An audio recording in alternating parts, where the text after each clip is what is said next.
ஆண்டவரும் இரட்சகருமாகிய இயேசு கிறிஸ்து நாமத்தினாலே உங்கள் யாவரையும் வாழ்த்தி வரவேற்கின்றேன்.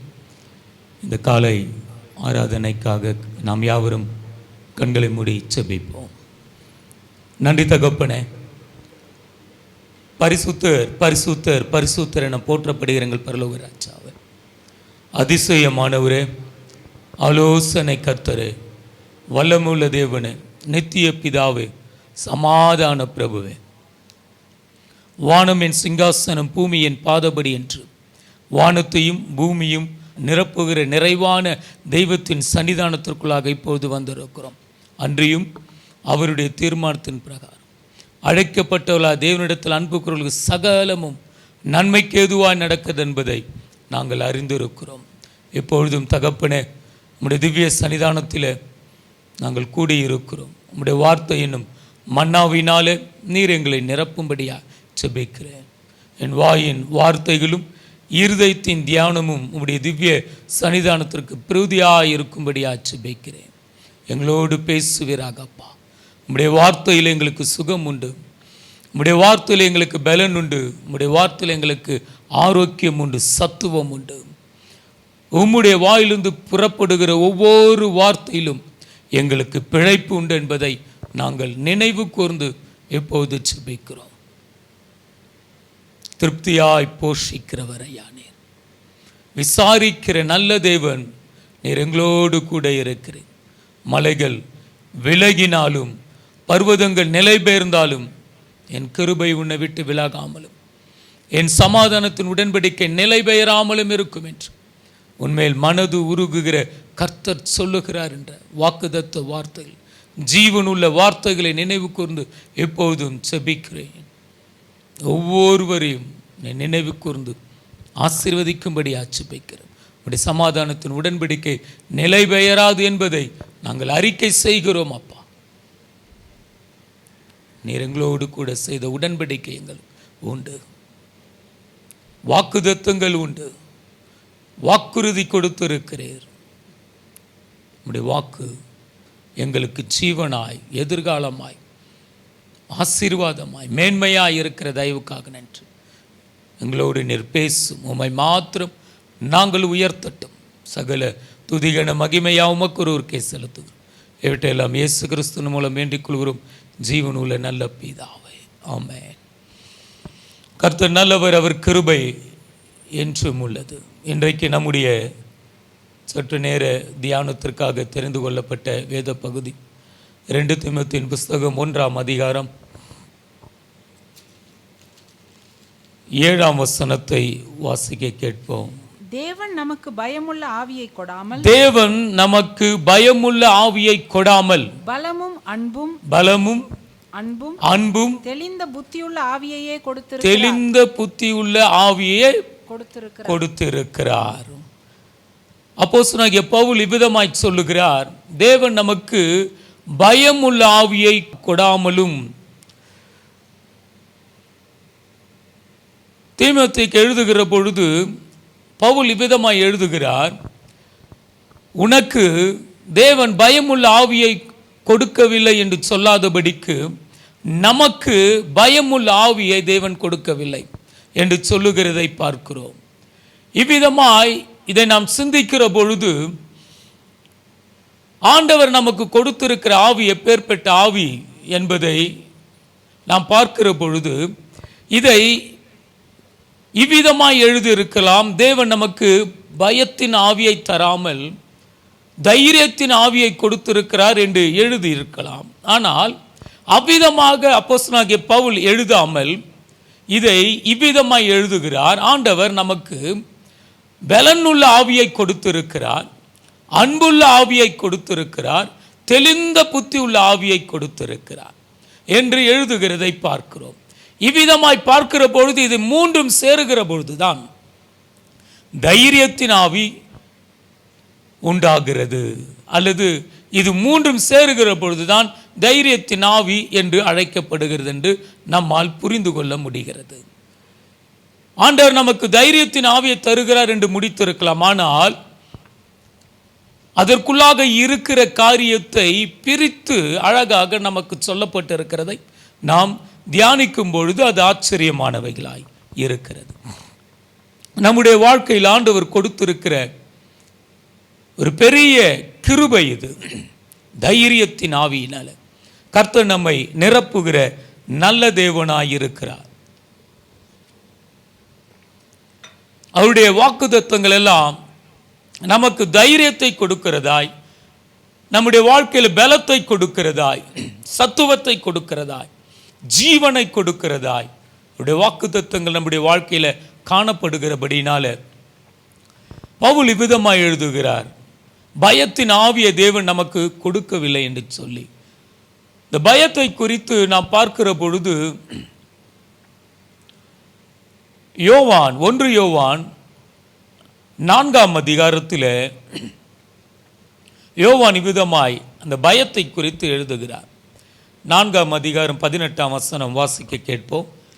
அன்பிலே பயமில்லை, அன்பிலே பயமில்லை, பூரண அன்பு பயத்தை புறம்பே தள்ளும். பயமானது வேதனை உள்ளது, பயப்படுகிறவன் அன்பில் பூரணப்பட்டவன் அல்ல.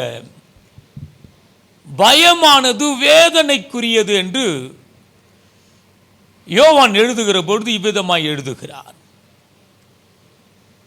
பவுல் சொல்லுகிறார், தேவன் நமக்கு பயத்தின் ஆவியை கொடுக்கல என்று. யோவான் இவ்விதமாய் எழுதுகிறார், அது வேதனைக்குரியது, ஆதலால் தான் அதை நமக்கு தேவன் கொடுக்கவில்லை என்பதை நாம் புரிந்து கொள்ள வேண்டும். சூழ்நிலைகளை பார்க்கிற பொழுது, மனிதர்களை பார்க்கிற பொழுது, இறப்பின் செய்திகள் தினம் தினம் கேள்விப்படுகிற பொழுது நம்மை அறியாமல் நம்மை சூழ்நிலை கைதிகளாய் மாற்றுகிற ஒரு பயம் நம்மை பிடிக்கிறது. கிறிஸ்துவ வாழ்க்கையில் வருகிற போராட்டங்களை நினைவு கூறுகிற பொழுது நம்மை அறியாமல் ஒரு பயம் நம்மை ஆட்கொள்ளுகிறதாய் காணப்படுகிறது. இது வேதனைக்குரியது என்று வேதம் சொல்லுகிறது. உலக சூழ்நிலைகள், உலக பொருளாதார நிலைகள், கிறிஸ்துவத்தின் காரியங்கள், அரசியல் காரியங்கள் என்று சொல்லி பலதரப்பட்டதான பயங்கள் நம்மை சூழ்ந்து நெருக்கி கொண்டு இருக்கிறது. அந்த பயம் என்ற காரியம் நம்முடைய வாழ்க்கையில வேதனையை உருவாக்குகிறது. ஒரு சின்ன காரியத்தை குறித்த பயமானது நம்மை செயல்படாதபடி ஒரே இடத்தில் நிற்க வைக்கிறது, பலவீனப்படுத்துகிறது. சிலருடைய வாழ்க்கையில அந்த பலவீனமானது அவர்களை படுக்க வைக்கும்படியாய் அது போராடி கொண்டிருக்கிறது. சிலரை கட்டில் கடையாக்க அது தள்ளும்படியாய் அந்த பலவீனங்கள் நாளுக்கு நாள் அதிகரிக்கிறது. ஏனென்று சொன்னால் இந்த பயத்தின் கிரியையானது அவ்விதமாய் காணப்படுகிற வேதனைக்குரியதாய், நம்மை நாமளே காயப்படுத்தி கொள்ளக்கூடிய, நம்மை நாமளே சில நேரங்களிலே வெறுத்து தள்ளக்கூடிய, அல்லது சூழ்நிலையை பார்க்கும்போது எதற்கு இந்த வாழ்க்கை என்று சொல்லக்கூடிய அளவிற்கு இது வேதனைக்குரியதாய் இருக்கிறபடினாலே தேவன் நமக்கு பயத்தின் ஆவியை தரவில்லை என்று பவுல் சொல்லுகிறார். அல்லேலூயா, ஆமென். அது வேதனைப்படுத்தக்கூடியதாய் இருக்கிறது, அது தனிமைப்படுத்தக்கூடியதாய் இருக்கிறது, அது செயல்பட விடாதபடி நெருக்குகிற போராட்டமாய் இருக்கிறபடினாலே இயேசுவின் நாமத்தினால் சொல்றேன், தேவன் நமக்கு பயத்தின் ஆவியை தரவில்லை என்பதை அறிக்கை செய்து, எனக்கு தேவன் தந்திருக்கிறது பலனுள்ள ஆவி, அன்பின் ஆவி, தெளிந்த புத்தியின் ஆவி. இவ்விதமான ஆவியை எனக்கு ஆண்டவர் கொடுத்திருக்கிறார். ஆண்டவர் எனக்கு கொடுத்திருக்கிற ஆவி பலத்தின் ஆவி. ஆமென், ஹல்லேலூயா. இந்த பலத்தினுடைய காரியங்களை கொஞ்சம் நாம் தியானிக்கிற பொழுது ஏசாயா தீர்க்கதரிசன புத்தகம் 40ஆம் அதிகாரம் 31 இவ்விதமாக எழுதப்பட்டிருக்கிறது. கர்த்தருக்கு காத்திருக்கிறவர்களோ புது பலனடைந்து கழுகுகளைப் போல செட்டைகளை அடித்து எழும்புவார்கள். அவர்கள் ஓடினாலும் இளைப்படையார்கள். நடந்தாலும் சோர்ந்து போகார்கள். இங்கு சொல்லப்பட்டிருக்கிறதான பலன் தமிழ் வேதத்தில் இவ்விதமாய் வாசிக்கிறோம், புது பலன் என்று சொல்லி. ஆங்கில வேதத்திலே they are renewing their strength, அவருடைய பலத்தை புதுப்பித்துக் கொள்ளுகிறதை குறித்து வேதத்திலே வாசிக்கிறோம். இவ்விதமாய் ஆங்கில வேதத்திலே வாசிக்கிறோம். கர்த்தருக்கு காத்திருக்கிறவர்களுக்கு இவ்விதமான ஒரு ஆசீர்வாதம் உண்டாகிறது. அவர்கள் பலன் அடையும்படி, அந்த பலன் புதுப்பிக்கும்படி அவர்கள் காத்திருந்து அதை பெற்றுக்கொள்ளுகிறதை நம்மால் வேதத்தின் அடிப்படையில் புரிந்து கொள்ள முடிகிறது. இவ்விதமாய் காத்திருந்து பலனை புதுப்பித்து கழுகுகளைப் போல, ஏன் இங்கு கழுகை குறிப்பிட்டு சொல்லுகிறார்கள் என்று சொன்னால், ஒரு காலநிலை வருகிற பொழுது உயர பறந்து திரிந்து தன்னுடைய பலன் எல்லாம் குறைந்து ஒரு காலகட்டத்திலே வயதாகிற ஒரு சூழ்நிலை வருகிற பொழுது அதனுடைய தோற்றங்கள் மாறி தன்னுடைய சரீரமே அதற்கு பாரமாய் மாறுகிற ஒரு சூழ்நிலை வரும். நடக்க முடியாமல், பார்வை மங்கி, இவ்விதமான சூழ்நிலையில இந்த கழுகானது தன்னை தனிமைப்படுத்திக் கொள்ளும். அந்த சூழ்நிலை தான் மிகவும் மிகவும் மோசமான ஒரு சூழ்நிலை. எந்த ஒரு கிரியையும் ஈஸியாய் அதை ஜெயித்து விட முடியும், விழித்து விட முடியும், உயிரையே எடுத்து விட முடியும். அவ்விதமான சூழ்நிலையில் தான் அது தன்னை தனிமைப்படுத்தி கொண்டு காத்திருக்கும். அப்பொழுது அதனுடைய சிறகுகள் எல்லாம் உதிர்ந்து, அதனுடைய நகங்கள் எல்லாம் உதிர்ந்து புதிதாக அது எல்லாம் முளைக்க ஆரம்பிக்கும். அது வரையிலும் அது காத்திருக்கக்கூடிய ஒரு தருணம் அதனுடைய வாழ்க்கையில அவசியமாயிருக்கிறது. இவ்விதமாய் தன்னை புதுப்பித்த பிறகு அது மீண்டும் செட்டைகளை அடித்து எழும்பி உயர கல்மலைகளுக்கு மேலாய் பறக்கக்கூடிய அனுபவம் உடையதாய் அது மாறும். இது தன்னுடைய பலத்தை புதுப்பித்துக் கொள்ளுகிறதாய் வேதத்தின் அடிப்படையில் பார்க்கிறோம். ஆனால் புதிய ஏற்பாட்டின் பலன் முற்றிலும் வித்தியாசமான ஒரு பலனாய் நான் பார்க்கிறேன். அப்போஸ்தலர்ல 1ஆம் அதிகாரத்தை நம்மால் வாசிக்க முடியும். அப்போஸ்தலர் 1ஆம் அதிகாரம் 5ஆம் வசனத்திலே இவ்விதமாய் எழுதப்பட்டு இருக்கிறது. வாசிக்க கேட்போம். ஆகையால் நீங்கள் எருசலேமை விட்டு போகாமல் என்னிடத்தில் கேள்விப்பட்ட பிதாவின் வாக்குத்தத்தம் நிறைவேற காத்திருங்கள் என்று கட்டளையிட்டார். இங்கு ஆண்டவர் சொல்லுகிறார், பிதாவின் வாக்குத்தத்தம் நிறைவேற நீங்கள் காத்திருக்க வேண்டும் என்று சொல்லி. இந்த காத்திருப்பினுடைய காரியங்கள் எவ்விதமாய் இருக்கும் என்று சொல்லி பார்க்கிற பொழுது, இந்த காத்திருப்பிற்கான ஆசீர்வாதம் எவ்விதமாய் இருக்கும் என்று பார்க்கிற பொழுது 1ஆம் அதிகாரம் 4ஆம் வசனம் இவ்விதமாய் சொல்லுகிறது. வாசிக்க கேட்போம்.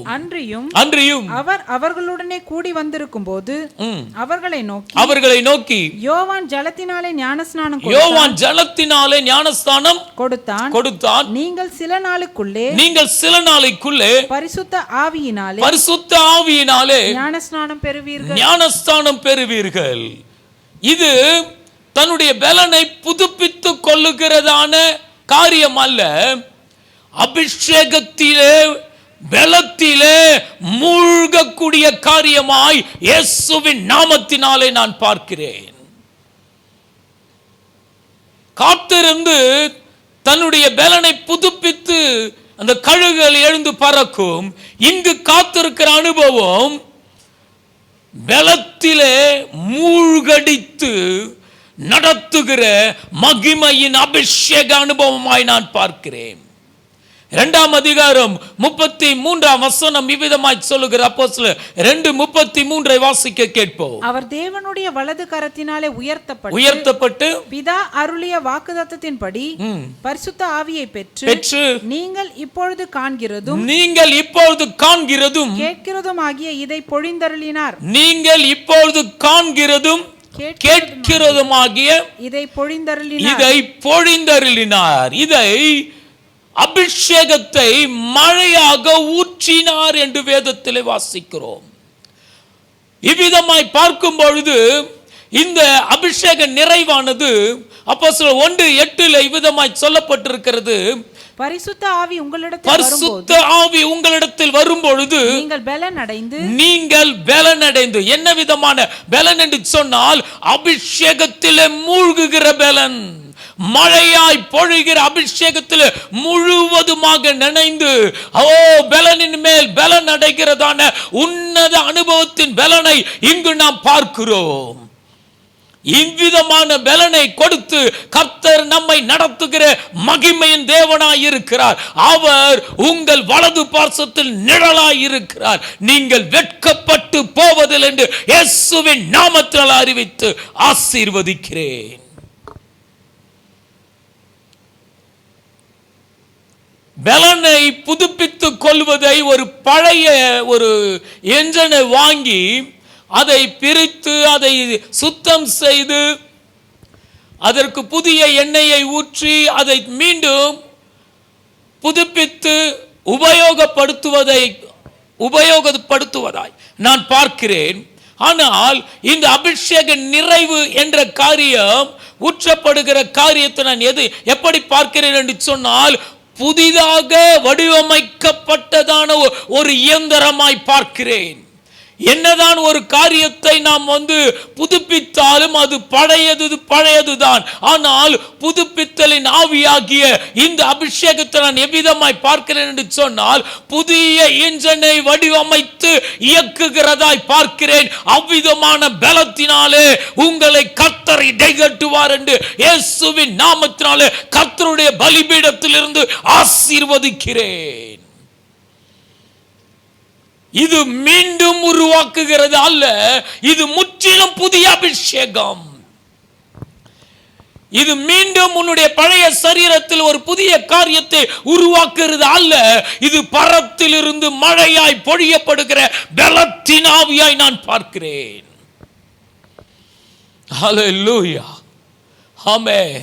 அந்த நிறைவு இப்போ ஒவ்வொரு மீதும் இறங்குகிறதை நான் உணர்கிறேன். நன்றி தகப்பனே, நிரப்புவீராக. முற்றிலுமாக வடிவமைக்கப்பட்ட புதிய இயந்திரமாய் இதோ நான் உங்களை புதிய இயந்திரமாய் மாற்றுகிறேன். போரடிப்பதற்கு புதிய இயந்திரமாய் மாற்றுகிறேன். முற்றிலும் இது புதுமையின் ஆவி, புதுப்பிக்கிற மகிமையின் ஆவி. மீண்டும் ஒரு துவக்கத்தை ஹல்லேலூயா கொடுத்து தலைகளை உயர்த்துகிற அபிஷேக வல்லமை. ஆமென். அந்த பலன் வருகிற பொழுது நீங்கள் சாட்சியாய் மாறுவீர்கள். இன்றைக்கு அந்த பலன் உங்கள் மீது இறங்கும். நீங்கள் சாட்சியாய் மாறும்படி, உங்கள் குடும்பத்தில் ஜீவனுள்ள சாட்சியை எழும்பும்படி கர்த்தர் கிருபை பாராட்டுவார் என்று கர்த்தருடைய சன்னிதானத்திலிருந்து ஆமென் உங்கள் ஒவ்வொருவரையும் ஆசீர்வதிக்கிறேன். ஆமென். இது புதிய ஆவி. இதுவரையிலும் ஒருவரும் அனுபவித்திராத புதிய ஆவி, இதுவரையிலும் யாரும் அனுபவித்திராத புதிய ஆசீர்வாதம். ஆமென். இந்த அபிஷேகம் என்பது மூழ்கடிக்கிற அபிஷேகம். பலத்திலே மூழ்கி வாழக்கூடிய ஆசீர்வாதத்தினாலே கர்த்தர் உங்களையும் உங்கள் குடும்பத்தையும் ஆசீர்வதிப்பாராக. அதற்கு பிறகுதான் மகிமையின் சாட்சி. ஆமென். அந்த ஆவியானவர் உங்கள் மேல் வருகிற ஆவியானவராயிருக்கிறார். இவ்விதமான பலன். அதனால்தான் அப்போஸ்தலனாகிய பவுல் ஒரே ஒரு வார்த்தையில சொல்லி முடிச்சிருக்கலாம், தைரியத்தின் ஆவி. தைரியத்தின் ஆவிக்குள்ளே பலத்தின் ஆவி இருக்கிறது. விசுவாசிக்கிற ஒரு ஆமென் சொல்லுவோமா? ஹல்லேலூயா. என்னை பலப்படுத்துகிற கிறிஸ்துவினாலே எல்லாவற்றையும் செய்ய எனக்கு பலன் உண்டு. உம்மால் ஒரு சேனைக்குள் பாய்வேன், என் தேவனால் ஒரு மதிலை தாண்டுவேன்.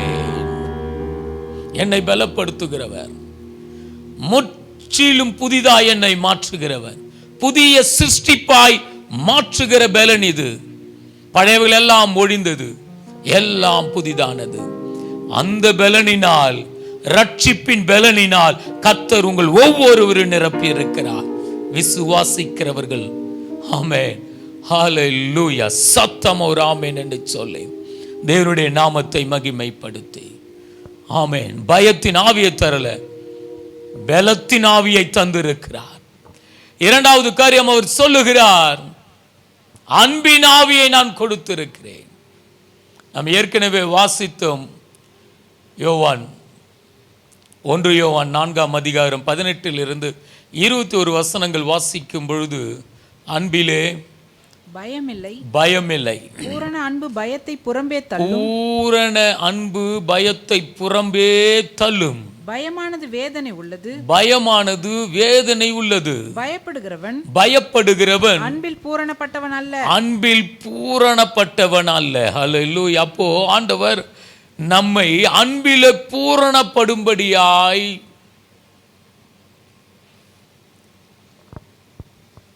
அவருடைய நினைவு நன் மீது இருக்கிறது. அவருடைய விருப்பம், என் பிள்ளை அன்பில பூரணப்படணும். என்றைக்கு அன்பு பூரணப்படுகிறதோ எல்லா வித கிரியைகளும் அது தள்ளிவிட்டு ஓடும். அல்லேலூயா. பூரண அன்பு பயத்தை புறம்பே தள்ளும், தூர தள்ளி எரிந்து விடும். அல்லேலூயா. ஆமென். பூரண அன்பு, ஒரு முழுமையான ஒரு அன்பு, என் தேவன் எதிர்பார்க்கிற அன்பு. அதனால்தான் யோவான் எழுதின சுவிசேஷம் 21:15 வரை நாம் வாசிக்கும் பொழுது ஆண்டவர் பேதுருவை பார்த்து, நீ என்னை நேசிக்கிறாயா என்று கேட்கிற காரியத்தை குறித்து பார்க்கிறோம். 17ஆம் வசனம் வாசிக்க கேட்போம். மூன்றாம் தரம் அவர் அவனை நோக்கி, யோனாவின் குமாரனாகிய சீமோனே, நீ என்னை நேசிக்கிறாயா என்றார். என்னை நேசிக்கிறாயா என்று அவர் மூன்றாம் தரம் தன்னை கேட்டபடியினாலே பேதுரு துக்கப்பட்டு, ஆண்டவரே, நீர் எல்லாவற்றையும் அறிந்திருக்கிறீர், நான் உம்மை நேசிக்கிறேன் என்பதையும் நீர் அறிவீர் என்றார். என் நாடுகளை மேய்ப்பாயாக என்றார். ஆண்டவர் எதிர்பார்க்கிற அன்பு கிரேக்க பதத்திலே அகப்பே என்று சொல்லுகிறதான அன்பு, ஆழமான அன்பு, தெய்வீக அன்பு. ஒரு முறை அந்த அன்பை நான் செலுத்தினால், ஒரு முறை அந்த அன்பை நான் ருசித்தால், கடைசி வரை அந்த அன்பில் இருந்து நான் வெளிவரவே முடியாது என்று சொல்லுகிறதான அந்த தெய்வீக அன்பு என் இயேசுவின் அன்பாய் இருக்கிறது. அல்லேலூயா. ஆமென். அன்கண்டிஷனல் லவ், எந்த நிபந்தனையும் இல்லாதபடி என்னை நேசித்து உளையான சேற்றிலிருந்து தூக்கி எடுத்து என்னை மகனாக தெரிந்து கொண்டு, ஆமென், இதுவரையிலும் நடத்தினவர் இனிமேலும் நடத்துவார் என்று விசுவாசிக்கிற ஒரு ஆமென் சொல்லலாம். சற்றிலும் தகுதியற்ற நம்மை அப்பா பிதாவை என்று கூப்பிடக்கூடியதான புத்திர சுவிகாரத்தின் ஆவியை நமக்கு கொடுத்து மகனாக தெரிந்து கொண்டு இருக்கிறாரே, அந்த அன்பு மாறாத அன்பு, ஆழமான அன்பு. ஆமென். அதை தான் நம்மிடத்திலே அவர் எதிர்பார்க்கிறார், நம்மீது அவர் அதை காட்டுகிறார். அந்த அன்பு பூரணப்பட்ட ஒரு அன்பு எந்த காரியத்தை குறித்தும் பயம் என்ற காரியத்தை நெருங்கவே விடாது. ஹல்லேலூயா.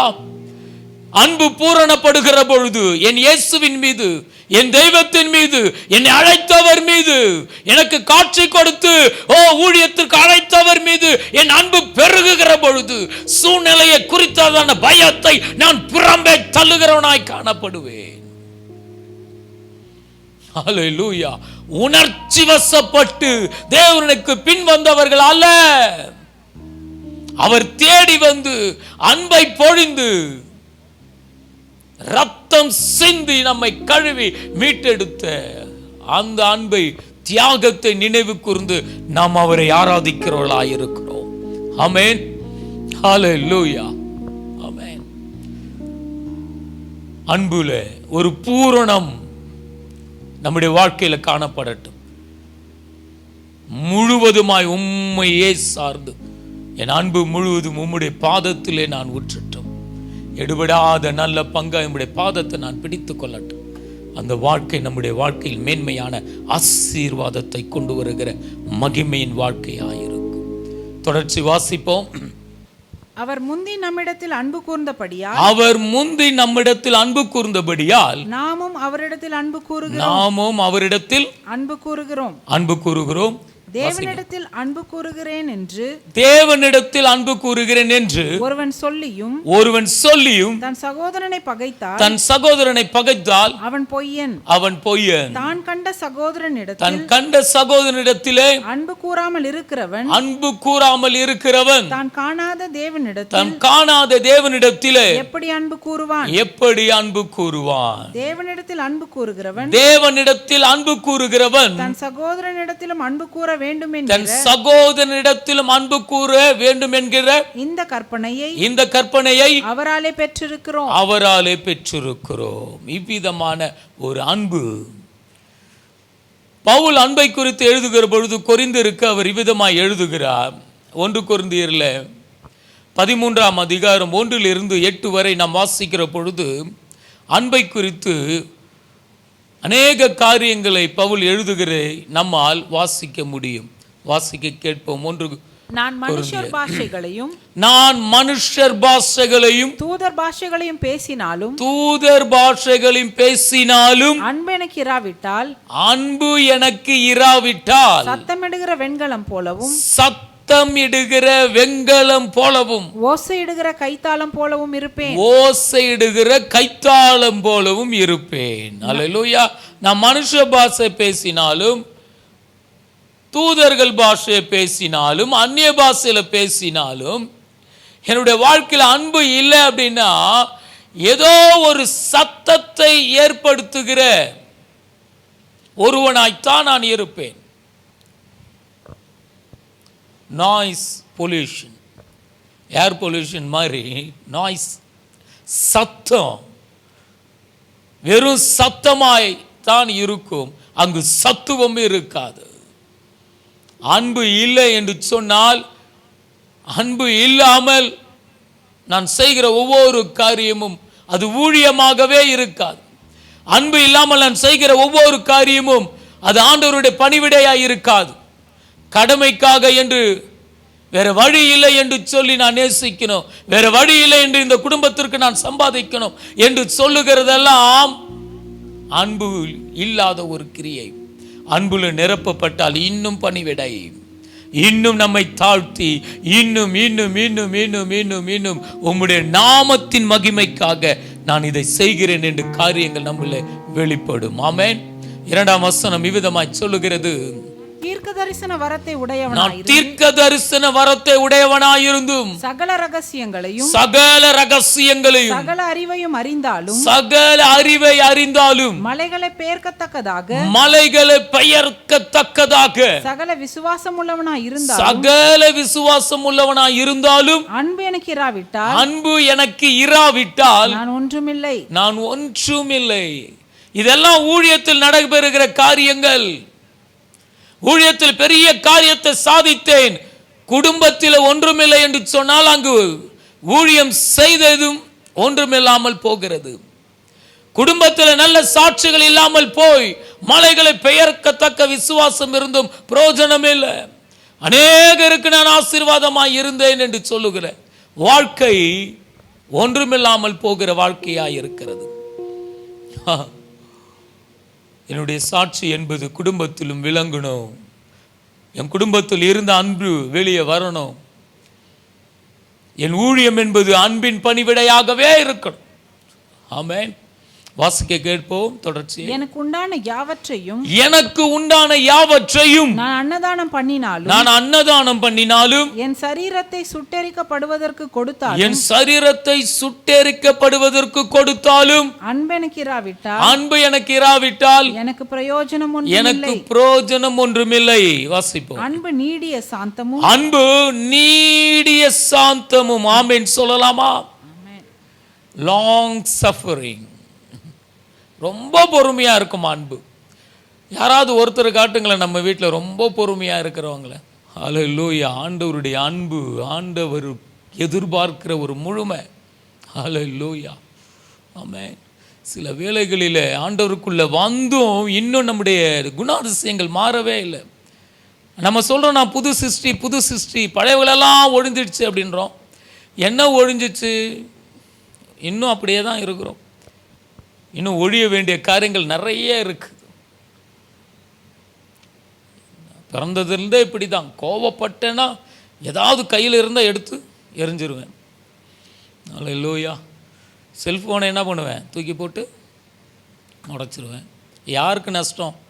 நம்ம பண்ணுறதெல்லாம் இயேசுநாதருக்கு நஷ்டம் பண்ணால் பரவாயில்ல, நமக்கு தான் நஷ்டம். போச்சா? திரும்பவும் காசை கொடுத்து. நீடிய சாந்தம். வாசிப்போம். அன்பு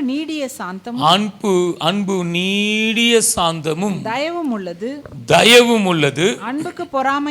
அன்புக்கு பொறாமை இல்லை. என்னை காட்டிலும் ஒருவர் வளர்ந்து போறாங்கன்னா அதை குறித்த பொறாமை எனக்கு இல்லை. ஏன்னா நான் அன்பாக இருக்கிறேன். என்னை பார்க்கிலும் மற்றவர்கள் வசதியா இருக்கிறாங்களா? கர்த்தருக்கு ஸ்தோத்திரம் என்ற அந்த மனப்பக்குவம். இப்போது எல்லாமே அவங்கள காட்டிலும், அவன் ஒரு வீடு கட்டிட்டு அதுக்கு மேலே ஒரு வீடை கட்டணும், ஒரு வண்டி வாங்கிட்டு அதுக்கு மேலே ஒரு வண்டியை வாங்கிடணும். இதுதான் நம்முடைய வாழ்க்கையெல்லாம் போயிட்டுருக்கு. எல்லாத்திற்கும் சேர்த்து உலகம் முழுவதும் இப்போது முடங்கி கிடக்குது. மற்றவர்களை பார்த்து, மற்ற குடும்பங்களை பார்த்து இந்த கிரியைகள் எல்லாம் இன்னும் அன்பில் நாம் பூரணப்படவில்லை என்பதை வெளிப்படுத்துகிறது. நான் அன்பில் பூரணப்பட்டால் ஆமென் எல்லா காரியத்தையும் சகித்து தயவாய் நடந்து கொள்ள நான் முற்படுவேன். வாசிப்போம். அன்புக்கு பொறாமை இல்லை. அன்பு தன்னை புகழாது. இருமாப்பாய் இராது. அயோக்கியமானதை செய்யாது. தற்பொழிவை நாடாது. சினமடையாது. தீங்கு நினையாது. அநியாயத்தில் சந்தோஷப்படாமல் சத்தியத்தில் சந்தோஷப்படும். சகலத்தையும் தாங்கும். சகலத்தையும் விசுவாசிக்கும். சகலத்தையும் நம்பும். சகலத்தையும் சகிக்கும். அன்பு ஒரு காலமும் ஒழியாது. தீர்க்க தரிசனங்களானாலும் ஒழிந்து போகும். அந்நிய பாஷைகளானாலும் ஒழிந்து போகும். அறிவானாலும் ஒழிந்து போகும். நம்முடைய அறிவு குறைவுள்ளது. நாம் தீர்க்க தரிசனம் சொல்லுவதும் குறைவுள்ளது. நிறைவானது வருகிற பொழுது குறைவானது ஒழிந்து போகும். அல்லேலூயா. அன்பு அதுக்கு பொறாமை இல்லை. தன்னை குறித்து புகழாது. தற்பொழிவை நாடாது. சினமடையாது. தீங்கு நினையாது. அல்லேலூயா. இப்படியெல்லாம் நம்முடைய வாழ்க்கை இருந்தால் குடும்பத்தில் எவ்வளவு சமாதானம் இருக்கும். இவ்விதமாய் நம்முடைய பெற்றோர்கள் இருந்தால், இவ்விதமாய் நம்முடைய பிள்ளைகள் இருந்தால் அந்த குடும்பத்தில் எவ்வளவு ஆசீர்வாதம். தேவனுடைய பிள்ளைகள், நாங்கள் கிறிஸ்தவர்கள் என்று சொல்லுகிறோம். எந்த வகையில் அன்பை காட்டுகிறோம்? நம்முடைய குடும்பத்திலே என்ன சாட்சி நம்மை கொண்டு விளங்குகிறது? இன்றைக்கு எல்லாவற்றையும் கர்த்தர் புதிதாக்கட்டும் என்று இயேசுவின் நாமத்தினாலே அறிவிக்கின்றேன். அல்லேலூயா. பயத்தின் ஆவியை தரலையா, பலத்தின் ஆவி. அன்பினாவியை ஆண்டவர் கொடுத்தார்.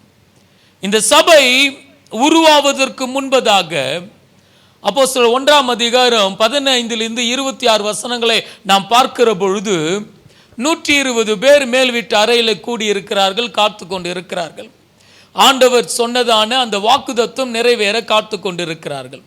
இந்த சூழ்நிலையில் 15ஆம் வசனத்தில் நாம் பார்க்கும் பொழுது அவர்கள் நடுவில் பேதுரு எழுந்து நின்று பேச ஆரம்பிக்கிறார். என்னவென்று, நம்மோடு கூட இருந்த ஒரு நபர் மரித்து போயிட்டார், யூதாஸ் காரியோத் மரித்து போயிட்டார். இப்போ அந்த இடத்துல ஒரு ஆள் நமக்கு தேவை.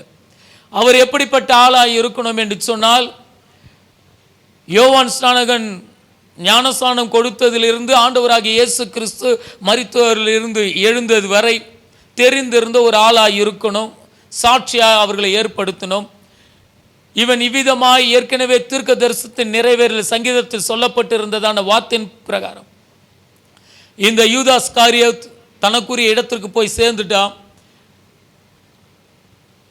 அநீதியின் கூலியினாலே ஒரு இடத்தை வாங்கி நாண்டு கொண்டு செத்து போனான், குடல் சரிந்து செத்து போனான். அவனுடைய இடத்துல இன்னொருவர் வேண்டும் என்று சொல்லி அவர்கள் பேதுரு அவர்களிடத்தில் பேசுகிறார். பேசி 23ஆம் வசனத்திலே வாசிக்கிற பொழுது இவ்விதமாய், அப்பொழுது அவர்கள் யுஸ்து என்னும் மறுநாமமுள்ள பர்சபா என்னப்பட்ட யோசேப்பும் மத்தியாவும் ஆகிய இவ்விரண்டு பேரையும் நிறுத்தி எல்லாருடைய இருதயங்களையும் அறிந்திருக்கிற கர்த்தாவே, யூதாஸ் என்பவன் தனக்குரிய இடத்துக்கு போகும்படி இழந்து போன இந்த ஊழியத்திலும் இந்த அப்போஸ்தல பட்டத்திலும் பங்கு பெறுவதற்காக இவ்விரண்டு பேரில் தேவரீர் தெரிந்து கொண்டவனை எங்களுக்கு காண்பித்தருளும் என்று ஜெபம் பண்ணினார்கள். அதோடு முடிச்சிருக்கணும்.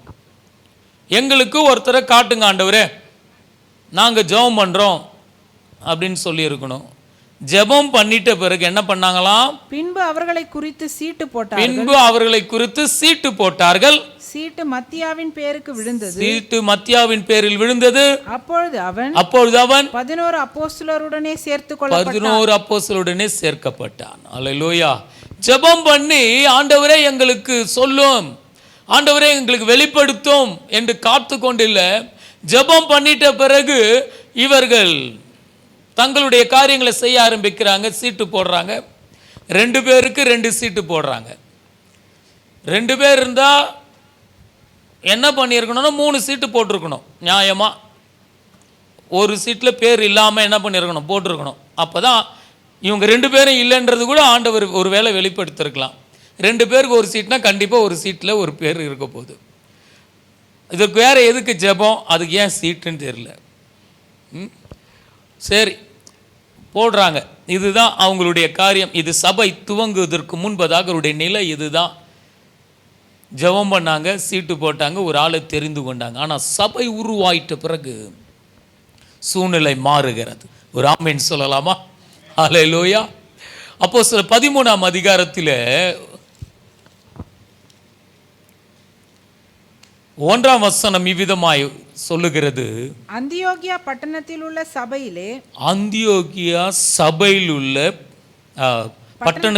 சபையிலே பர்னபாவும் நீகர் என்னப்பட்ட சிமியோனும் சிரேனே ஊரானாகிய லூகியும் பங்கு தேசாதிபதியாகிய ஏரோதுடனே கூட வளர்க்கப்பட்ட மனாயினும் சவுலும் தீர்க்கதரிசிகளாயும் போதகர்களாயும் இருந்தார்கள்.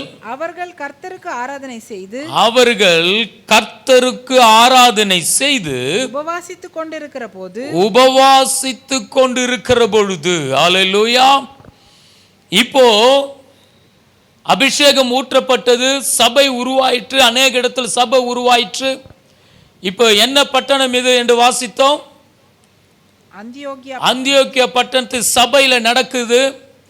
இங்கு ஜெபம் பண்றாங்க, ஆராதனை செய்து கொண்டிருக்கும் பொழுது. தொடர்ச்சி வாசிப்போம். பர்னபாவையும் சவுலையும் நான் அழைத்த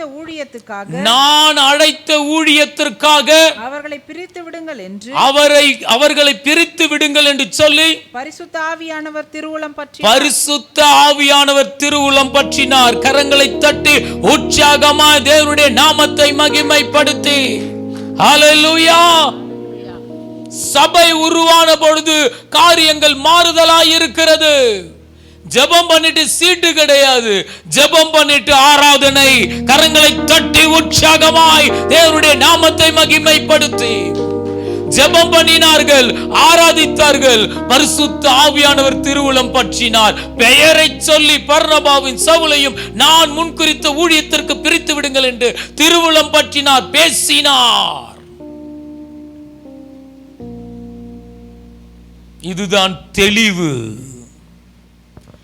தேவன் நமக்கு பயத்தின் ஆவியை தரல, பலத்தின் ஆவி, அன்பின் ஆவி, தெளிந்த புத்தியின் ஆவி. இதுக்கு சீட்டு போட வேண்டிய அவசியம் இல்லை. அதற்கு பிறகு எங்கேயுமே புதிய ஏற்பாட்டில் சீட்டை பார்க்கவே முடியாது. ஒரு ஆமென் சொல்லலாமா? ஹல்லேலூயா. ஆமென். இதுதான் அபிஷேகம். அந்த அபிஷேகத்தினால் அல்லவா கர்த்தர் உங்களை நிரப்பி வைத்திருக்கிறார். உங்கள் இருதயம் கலங்காதிருப்பதாக. சத்துருவின் இஷ்டத்திற்கு என் தேவன் உங்களை ஒப்பு கொடுப்பதில்லை என்று கர்த்தருடைய பலிபீடத்தில் இருந்து ஆசீர்வதிக்கிறேன். அபிஷேகத்தில் நிறைந்து ஆசீர்வதிக்கிறேன். பொல்லாப்பு உங்களுக்கு நேரிடாது என்று ஆசீர்வதிக்கிறேன். வாதை உங்கள் கூடாரத்தை அணுகாது என்று ஆசீர்வதிக்கிறேன். கர்த்தருடைய கையில் அலங்காரமான கிரீடம், தேவனுடைய கரத்தில் ராஜ்யம் முடியுமாய் இருக்கிறீர்கள் என்று ஆசீர்வதிக்கிறேன். உன்னதரின் நிழலிலே, சர்வ வல்லவருடைய நிழலிலே பாதுகாப்பாய் ஆமென் ஆமென் ஆமென் நீங்கள் இருக்கிறீர்கள் என்று ஆசீர்வதிக்கிறேன். வேடனுடைய கண்ணி பாழாகும் கொள்ளை நோக்கி அவர் உங்களை ஒப்பு கொடுப்பதில்லை என்று ஆசீர்வதிக்கிறேன். பலத்தின் ஆவி, அன்பின் ஆவி, தெளிந்த புத்தியின் ஆவி. இது மூன்றும் சேருகிறது தான் தைரியத்தின் ஆவியாய் நான் பார்க்கிறேன். ஹல்லேலூயா. ஆமென். தைரியத்தின் ஆவி. யாக்கோபு 4ஆம் அதிகாரத்திலே யாக்கோபு இவ்விதமாய் எழுதுகிறதை பார்க்கிறோம். 16ஆம் வசனம். இப்பொழுது உங்கள் வீம்புகளில் மேன்மை பாராட்டுகிறீர்கள். இப்படிப்பட்ட மேன்மை பாராட்டல் யாவும் பொல்லாங்கா இருக்கிறது. ஆதலால் ஒருவன் நன்மை செய்ய அறிந்தவனாய் இருந்தும் அதை செய்யாமல் போனால் அது அவனுக்கு பாவமாயிருக்கும். ஹல்லேலூயா. ஆண்டவர் அநேக காரியங்களின் மூலமாக, அநேக வெளிப்பாடுகளின் மூலமாக தன்னை வெளிப்படுத்தி நம்மளை தைரியப்படுத்தினாலும் அதை மிஞ்சி ஒரு நம்மை அறியாமல் வாயிலிருந்து புறப்படுகிற வார்த்தை, சிலருடைய வாயிலிருந்து வருகிற வார்த்தை எல்லாமே அவிசுவாசமான வார்த்தைகளாகவே இருக்கும். தங்களை மிஞ்சி பேசுகிற கிரியைகள் எல்லாம் பாவமாய் இருக்கிறது. ஆண்டவர் நமக்கு தைரியத்தின் ஆவியை கொடுத்திருக்கிறார். ஆமென் சொல்லலாமா? ஹல்லேலூயா. ஆமென். அவருடைய கிருபாசன தண்டையில் தைரியமாய் போகக்கூடிய ஆவியை கர்த்தர் நமக்கு கொடுத்திருக்கிறார். விசுவாசிகள் உற்சாகமா ஒரு ஆமென் சொல்லி ஹல்லேலூயா தேவனுடைய நாமத்தை மகிமைப்படுத்தி ஹல்லேலூயா. ஆமென். ஆசாரியர்கள் மாத்திரம் உள்ளே மகா பரிசுத்த ஸ்தலத்திற்குள் போக முடியும். மகா பரிசுத்த ஸ்தலத்திலே உடன்படிக்கை பெட்டிக்கு மேலாக இருக்கிறது கிருபாசனம். அதுதான் கிருபை தங்குகிற ஆசனம், கிருபாசனம். அங்கே இருந்து கர்த்தருடைய சத்தம் கேட்கும். 2 கேருபீன்கள் அதை மூடி வேற இருக்கும். இவ்விதமாக அங்கே இருந்து தொனிக்கிற சத்தம் என்ன செய்ய வேண்டும் என்று அந்த இடத்திற்கு வருடத்துக்கு ஒரு முறை தான் பிரதான ஆசிரியர்னா உள்ள செல்ல முடியும். அவ்விதமான காரியங்களை எல்லாவற்றையும் விலக்கி என் பிள்ளைகள் உள்ள வரட்டும், என் பிள்ளைகள் என் சத்தத்தை கேட்கட்டும், தைரியமாய் கிருபாசனத்தில் வரக்கூடிய ஆசீர்வாதம். சில நேரத்தில் தைரியம் என்று சொல்லுகிற பொழுது நம்ம என்ன நினச்சிக்கிறோம் அப்படின்னா, நம்ம இஷ்டத்திற்கு நம்ம என்ன நினைக்கிறோமோ செய்வது தான் தைரியம். அது அல்ல. நாம் பார்த்தோம், தைரியத்தின் ஆவினா 3 காரியங்கள் உள்ளே இருக்கணும். ஒன்று பலன், இன்னொன்று அன்பு, தெளிந்த புத்தி. வேறு ஒரு டிரான்ஸ்லேஷன் இவ்விதமாக சொல்லுகிறது, power, love and sound mind. இன்னொரு டிரான்ஸ்லேஷன் இவ்விதமாக சொல்லுகிறது, செல்ஃப் டிசிப்ளின். ஒரு டிரான்ஸ்லேஷன் சவுண்ட் மைண்ட் அப்படின்னு சொல்லுது, இன்னொரு டிரான்ஸ்லேஷன் செல்ஃப் டிசிப்ளின் சொல்லுது. அப்போ அந்த 3 சேர்ந்தால் தான் ஆராதனை. அன்பு, பலன், அன்பு, சுய கட்டுப்பாடு 3ம் செய்கிறது தைரியம். இந்த காரியத்தோடு கூட நான் ஆராதிக்கணும். அன்பு, அல்லேலூயா, பூரண அன்பு அவர் மீது நான் வச்சிருக்கிறேயா. உன்னதரின் பலன் என்னை நிரப்பி இருக்கிறது. சுய கட்டுப்பாடோடு நிற்கிறேன். எவ்வளோ பெரிய ஸ்லாக்கியம்! அதற்குள்ளாய் கர்த்தர் என்னை நிறுத்தி வைத்து இருக்கிறார். அப்போ சுய கட்டுப்பாடு, இஷ்டத்திற்கு ஆராதிப்பது அல்ல. நான் என்ன நினைக்கிறேனோ அது ஆராதனை அல்ல என்பதை அறிந்து, அந்த தைரியம், இந்த நெஞ்சு தைரியம் பிடிச்சு ஆடுறது அல்ல, மனதைரியம், வார்த்தை நிமித்தமாக சுய கட்டுப்பாடோடு நின்று என் தேவனை ஆராதிக்கணும். உலகம் உள்ள வந்துடக்கூடாது. உலகத்தின் கிரியைகள் இங்கு ஆண்டவருடைய சன்னிதானத்திற்குள்ளே வந்து நான் ஆராதிக்க கூடாது. எல்லா காரியத்திலும் என்னை நான் நிதானித்து ஆராய்ந்து கொள்ள வேண்டும். ஹல்லேலூயா. அதை தான் கர்த்தர் எதிர்பார்க்கிறார். இந்த தைரியத்தின் ஆவியினால் நிரப்பப்பட்டவர்களாய் நாம் ஆராதிக்க வேண்டும். ஹல்லேலூயா. சபை ஆராதித்தது, சபை உபவாசித்தது, பரிசுத்த ஆவியினுடைய சத்தம் தெளிவாய் கேட்டது, தன்னை வெளிப்படுத்தி கர்த்தர் பேசினார். ஹல்லேலூயா. இந்த தேவன் என்றென்றைக்கும் உள்ள சதா காலங்களிலும் நம்முடைய தேவன் மரண பரியந்தம் நம்மை வழி நடத்துவார். நமக்கு பயத்தின் ஆவி அல்ல, தைரியத்தின் ஆவி. நீதிமான் சிங்கத்தை போல தைரியமாயிருப்பான். அந்த ஆவியினாலே கர்த்தர் என்னை நிரப்பி இருக்கிறார். ஒரு நாளும் ஒரு பொழுதும் நான் பின்னிட்டு பார்ப்பவன் அல்ல. உலகத்தின் காரியங்களை பார்த்து மறைந்து கொள்ளுவன் அல்ல. ஹல்லேலூயா. ஒரே ஒரு கர்ஜனை, ஒரு சிங்கத்தின் கர்ஜனை எங்கிருந்து தொனிக்கிறது என்றே தெரியாது. அது ராஜ கர்ஜனையா இருக்கும், அது கம்பீரத்தின் கர்ஜனையா இருக்கும், அது ஆளுகையின் கர்ஜனையா இருக்கும். எங்கேயோ இருந்து ஒரு சத்தம் வரும். காட்டு விலங்குகள் எங்கிருந்து வருது என்று தெரியாதபடி அலைந்து அங்கேயும் இங்கும் ஓடி அதன் வாய்க்கிட்டே வந்து மாட்டிக்கும். அல்லேலூயா. அவ்விதமான ராஜ கம்பீரத்தின் கர்ஜனையின் அபிஷேகத்தின் நிறைந்து ஆராதிக்க கூடியவர்களாய் கர்த்தர் நம்மை வைத்திருக்கிறார். சிங்கத்தை போல என் பிள்ளை தைரியமாய் இருப்பான். யூத ராஜ சிங்கத்தின் பிள்ளைகளாய் நாம் இருக்கிறோம். கரங்களை தட்டி உற்சாகமா தேவனுடைய நாமத்தை மகிமைப்படுத்தி, உனக்கு விரோதமா உருவாக்கப்படும் எந்த ஆயுதமும் வாய்க்காது. அந்த தைரியம் நம்முடைய வாழ்க்கையில கர்த்தர் எதிர்பார்க்கிறார். என்றைக்கு பயம் வருகிறதோ பயப்படுகிற காரியம் நேரிடும் என்று வேதம் சொல்லுகிறது. தைரியத்தினால் அதை மேற்கொள்ள கற்றுக்கொள்ளுவோம். தைரியத்தினால் ஹல்லேலூயா அவருடைய கிருபா சன்னதி அண்டையில வர நாம் கற்றுக்கொள்வோம். அதை கர்த்தர் நமக்கு ஈவாய் கொடுத்திருக்கார். தன் சரீரத்தை கிழித்து நம்மை உள்ளே அனுமதித்திருக்கிறார். அந்த தைரியத்தினாலே அவருக்கு பணிவிடை செய்ய நாம் கடமைப்பட்டு இருக்கிறோம்.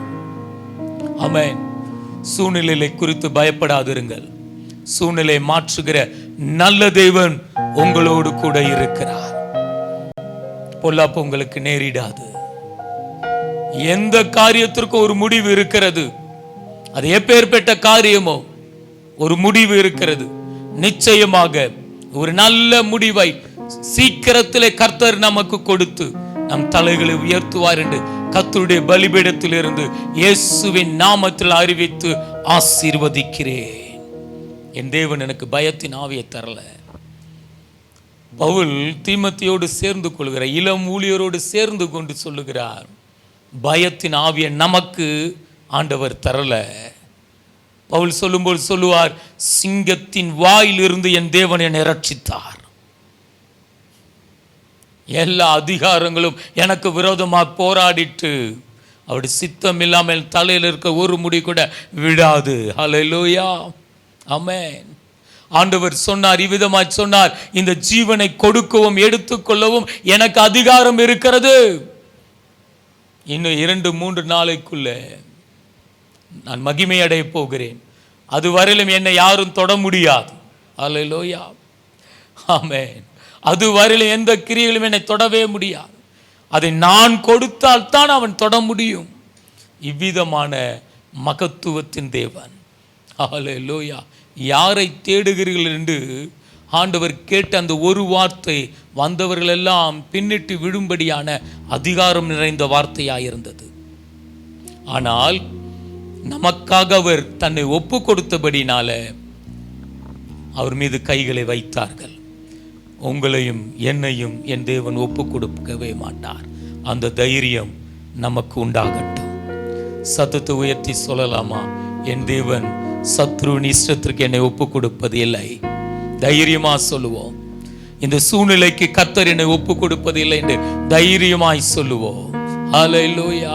சத்ருவின் இஷ்டத்திற்கு, இந்த உலக கிரியைகளுக்கு, இந்த உலகம் முழுவதும் நெருக்கி கொண்டிருக்கு அந்தகார கிரியைகளுக்கு கர்த்தர் என்னை ஒப்பு கொடுப்பது இல்லை. எனக்கு பயத்தின் ஆவியை என் தேவன் எனக்கு தரல, தைரியத்தின் ஆவியை தந்திருக்கிறார்.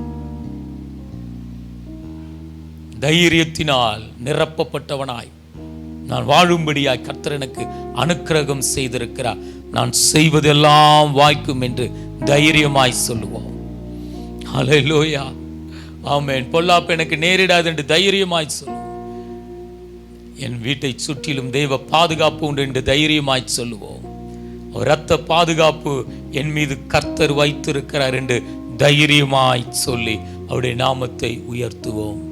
தேவன் நமக்கு பயத்தின் ஆவியை தரவில்லை, பலன், அன்பு, தெளிந்த புத்தியின் ஆவியை தந்திருக்கிறார். ஹல்லேலூயா. எந்த நேரத்திலும் என்னை யாரும் குழப்பி விடவே முடியாது. அதுதான் தெளிந்த புத்தி. வார்த்தை எனக்கு இருக்கிறது, எழுதி கொடுத்திருக்கிறார் என் தேவன். அந்த நம்பிக்கை எனக்கு உண்டு. சத்துருவினால் வருகிற துக்க செய்தி என்னை கலங்கிவிட செய்துவிட முடியாது. உலகத்தில் நடக்கிற ஒவ்வொரு காரியத்தையும் கேள்விப்படுகிற பொழுது இதுதான் தருணம் என்று ஒரு பயத்தின் கிரியை என்னை வியாபித்து என்னை செயலிழக்க பண்ணும்படி போராடுகிற கிரியில் நான் இடம் கொடுக்கவே மாட்டேன் என்று சொல்லுகிறவர்கள் ஆமென் சொல்லி தேவனுடைய நாமத்தை உயர்த்தி ஹல்லேலூயா, ஆமென். சத்தத்தை உயர்த்தி சொல்லுவோம். நமக்கு தைரியத்தின் ஆவியை கர்த்தர் கொடுத்திருக்கிறார். இவ்விதமாய் சொல்லுங்க, எங்க குடும்பத்திற்கு தைரியத்தின் ஆவியை கர்த்தர் கொடுத்திருக்கிறார். ஆமென், ஆமென். இவ்விதமாகவே கர்த்தர் உங்களை நடத்துவார் என்று இயேசுவின் நாமத்தினாலே ஆசீர்வதிக்கிறேன். நாம் யாவரும் கண்களை மூடி ஜெபிப்போம். நன்றி தகப்பனே, நன்றி தகப்பனே. நீர் பேசின நல்ல வார்த்தைகளுக்காக உமக்கு நன்றி. தைரியத்தின் ஆவியை நீர் எங்களுக்கு கொடுத்து இருக்கிறீர் ஐயா. எல்லா சூழ்நிலையிலும் எடுபடாத நல்ல பங்காக உம்முடைய பாதத்தை பிடித்திருக்கிற தைரியம் எங்களுக்கு உண்டு. என் பக்கத்தில் 1000 பேரும் என் வலதுபுறத்தில் 10,000 பேர் விழுந்தாலும் அது என்னை அணுகாது என்று தைரியமாய் சொல்லக்கூடிய வாக்குத்தத்த வார்த்தைகள் எங்களுக்கு உண்டு. இந்த வார்த்தையின் அபிஷேகம் இப்பொழுது ஒவ்வொரு மீதும் வந்து இறங்கும்படி ஜெபிக்கிறேன். இந்த வார்த்தையின் வல்லமை இப்பொழுது உச்சம் தலை முதல் உள்ளங்கால் வரை ஒவ்வொருவரும் இப்பொழுதே நிரப்பட்டும். இயேசுவின் நாமத்தினாலே பலப்படுத்தும் கிறிஸ்துவின் வல்லமை இறங்குகிறது. அநேகருடைய சிரசிலே தேவனுடைய அபிஷேக வல்லமை இப்போது இறங்குகிறபடினாலே நன்றி. எல்லா சுகவீனங்களும் மாற்றுங்கப்பா, எல்லா பலவீனங்களும் மாற்றுங்க. இன்றைக்கே சாட்சியாளர்களை நிலைநிறுத்தும்படி நாமத்தினாலே ஜெபிக்கிறேன். ஒவ்வொரு குடும்பங்களுக்கு விரோதமாய் போராடுகிற இந்த பலத்தின் ஆவிக்கு விரோதமாய் போராடுகிற எல்லா வித போராட்டத்தின் ஆவிகளை, பிள்ளையுடைய எதிர்காலத்திற்கு விரோதமாய் போராடுகிற தந்திரத்தின் ஆவிகளை இயேசுவின் நாமத்தினால கடிந்து அப்புறப்படுத்துகிறேன். நன்றி அப்பா. படுக்கையை புரட்டி போடுவீராக. உன் படுக்கை எடுத்துக்கொண்டு நட வேண்டும் சொன்னேர்.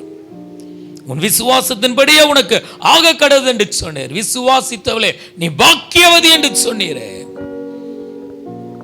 அவ்விதமான பாக்கியத்தினால கிருபா வரங்களினால் இப்பொழுது நிரப்புங்க. இப்பொழுது ஒவ்வொருவரும் அது உணரட்டும். சத்துவமற்றவருக்கு சத்துவத்தையும் பலனற்றவருக்கு பலத்தையும் கொடுக்கிற பலத்தின் ஆவியானவரே, ஹல்லேலூயா. உன்னதத்தில் இருந்து வருகிற பலன், ஆமென். அந்த அபிஷேக பலன், மூழ்குகிற பலன்,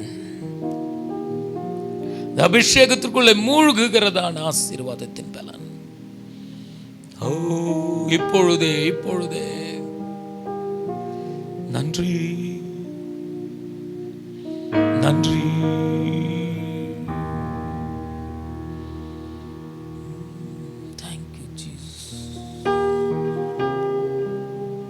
மழையாய் பொழிகிறபடினாலே நன்றி. ஒவ்வொரு மீதும் பொழிந்தருளுகிறபடினாலே நன்றி. தைரியத்தின் ஆவி ஐயா, தைரியத்தின் ஆவி. தேவையற்ற அவ்விசுவாச கிரியைகள், அவ்விதமான அறிக்கைகள் எங்களுடைய வாயில் வராதபடி அது பாவமாய் இருக்கிறது. விசுவாச வார்த்தைகளை மாத்திரம் அறிக்கை செய்யட்டும். விசுவாச வார்த்தைகள் மாத்திரம் அறிக்கை செய்யட்டும். இயேசுவின் நாமத்தினாலே அறிவித்து உங்களுடைய ரத்தத்தை தெளித்து ஆசீர்வதிக்கிறேன். கர்த்தர் உங்களை ஆசீர்வதித்து உங்களை காக்க கட. கர்த்தருடைய முகத்துங்கள் மேல் பிரகாசிக்க பண்ணி உங்களுக்கு கிருபையாயிருக்க கட. கர்த்தருடைய முகத்தின் மேல் பிரசன்னமாக உங்களுக்கு சமாதானத்தை கட்டளை கட. இயேசுவின் நாமத்தினாலே ஆசீர்வதிக்கிறேன். இவற்றையெல்லாம் இயேசு கிறிஸ்துவின் மூலம் வேண்டிக் கொள்கிறோம் ஜீவனுள்ள நல்ல பிதாவே, ஆமென் ஆமென். என் ஆத்துமாவை கர்த்தரை சோத்ரி, என் முழு உலகத்தினுடைய பரிசுத்த நாமத்தை சோத்ரி. என் ஆத்துமாவை கர்த்தரை சோத்ரி, கர்த்தர் செய்த சகல உபகாரங்களை மறவாதே. ஆமென் ஆமென். சோத்ரு. கர்த்தர் உங்களை ஆசீர்வதிப்பாராக.